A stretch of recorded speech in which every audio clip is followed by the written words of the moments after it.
you our next topic, that's name management as a profession.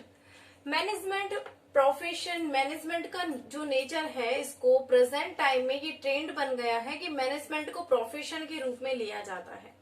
ठीक है, और इसका मैनेजमेंट की जो स्टडी होती है ना, इसको भी प्रोफेशनल साइंस की ही कैटेगरी में डाल दिया गया है।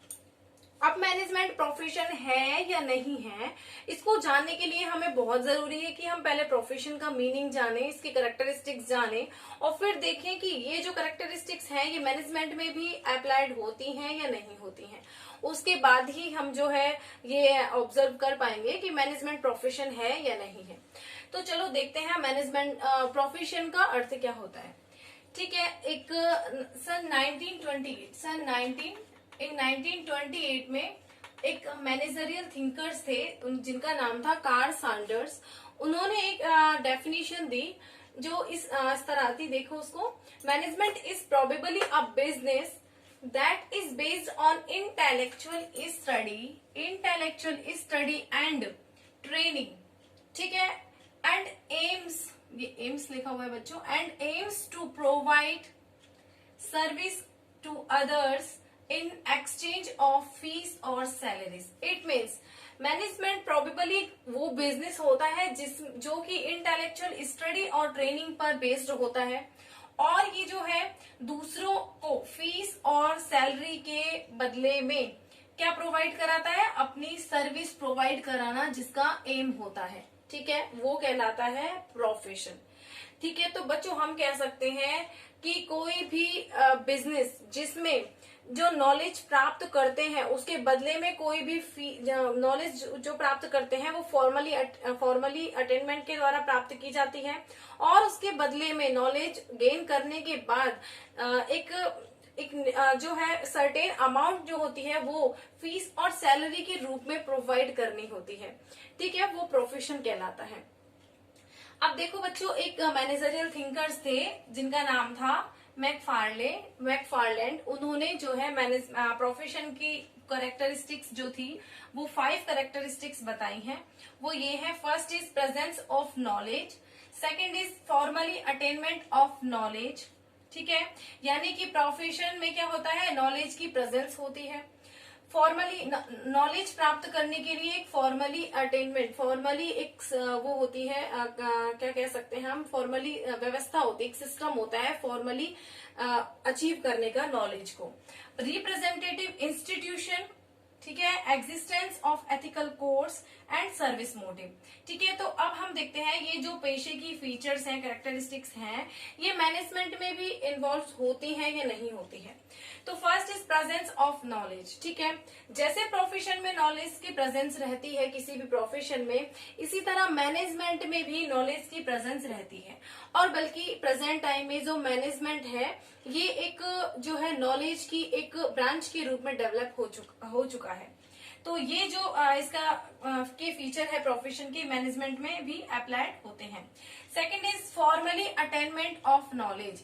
इट मीन्स जैसे अदर प्रोफेशंस होते हैं, जैसे मेडिकल लाइन में और लॉ में, इनमें जो है एक फॉर्मली अटेनमेंट नॉलेज अचीव करने के लिए एक फॉर्मली सिस्टम होता है। ठीक है, जिसके अंदर क्या होता है, डिग्रीज जो है प्रोवाइड्स की जाती हैं।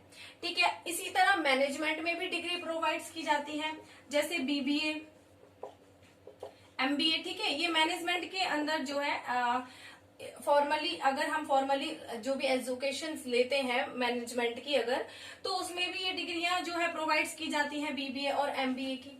तो इस आधार पर तो हम कहेंगे कि मैनेजमेंट जो है प्रोफेशन है। लेकिन बच्चों ये जरूरी नहीं है कि मैनेजर के पास जो है बीबीए एमबीए की डिग्री होना जरूरी है, ये कोई जरूरी नहीं है।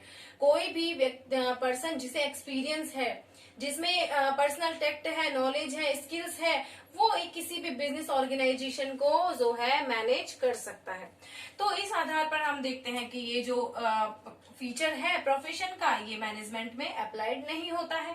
कंपलसरी नहीं है मैनेजमेंट में कोई डिग्री वगैरह लेना। Third is representative institution. जैसे मेडिकल लाइन और लॉ में रिप्रेजेंटेटिव इंस्टीट्यूशन होते हैं, उसी तरह मैनेजमेंट के लिए भी रिप्रेजेंटेटिव इंस्टीट्यूशन है।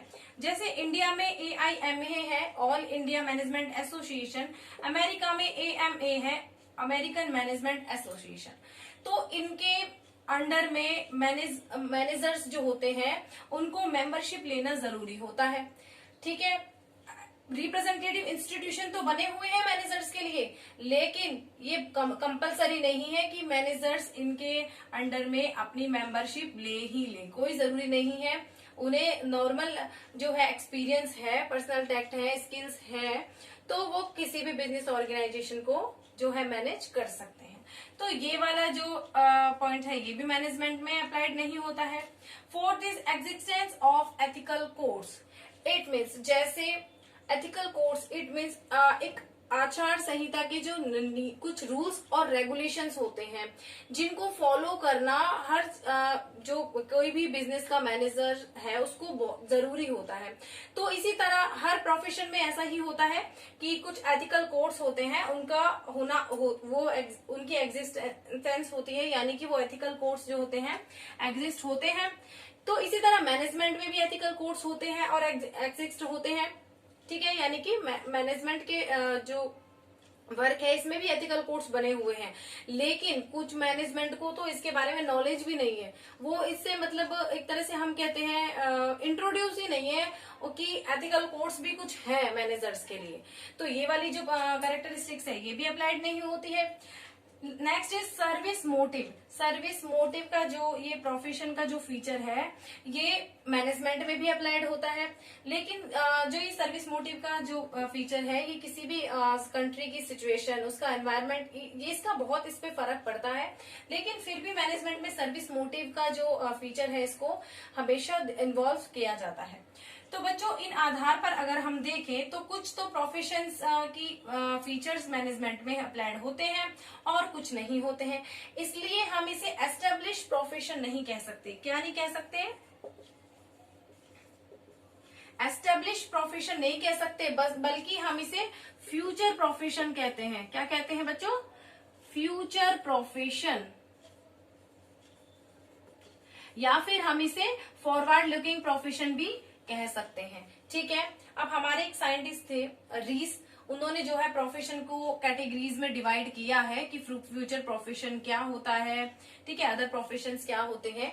ये जो टॉपिक है हम नेक्स्ट क्लास में पढ़ेंगे। ओके स्टूडेंट्स, सो मैं समझती हूँ आपको यहाँ समझ में आ गया होगा कि मैनेजमेंट एज अ प्रोफेशन है या नहीं है। ओके स्टूडेंट्स, मिलते हैं नेक्स्ट क्लास में। Thank you, take care.